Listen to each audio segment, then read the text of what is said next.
শুভ বিকেল সবাইকে। কেমন আছো বন্ধুরা? আশা করছি তোমরা সকলে অনেক ভালো আছো আর আমিও অনেক ভালো আছি। তো চলো আজকে একটা মিনি ভিডিও শেয়ার করি তোমাদের সঙ্গে। এখন বিকেল বাজে প্রায় 5:30 মতো। তো আমি এখন ছাদে এসেছি। তো সকালবেলা তো ওই বেড কাভারটা আর মশারিটা ধুয়ে দিয়েছিলাম, তো সেটাই মেলেছিলাম। আর এখন মা আনতে এসেছি বিকেলবেলাতে, মানে তুলে নিয়ে যাব। কারণ হালকা হালকা বৃষ্টি পড়ছে, তোমরা হয়তো বুঝতে পারছো না কিন্তু বৃষ্টি পড়ছে হালকা হালকা। তা ঝটপট করে আমি ছাদ থেকে নেমে এসে কিছুক্ষণ বাদে সন্ধ্যা হয়ে গেছিল, তাই সন্ধ্যের জন্য ভাতটা বসেছি গ্যাসে করে। এখন ভাতটা বসেতে গ্যাসটা জ্বালিয়ে দিলাম।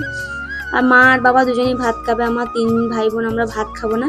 তার জন্য এক পাশে ভাত আর এক পাশে দুধটা জাল করতে বসিয়েছি।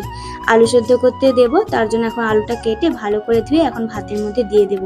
বাবাকে ডিউটি থেকে আসার পথে আম নিয়ে আসতে বলেছি, যেহেতু বাড়ির মধ্যে দুধ আছে, আমাদের খাঁটি গরুর দুধ, তাই আম দিয়েও ভাত খাওয়া হয়ে যাবে। আর আলু সেদ্ধ করেছি, এই দিয়ে রাতের আজকে খাওয়াটা হয়ে যাবে। তো চলো ভিডিওটা এখানেই শেষ করছি।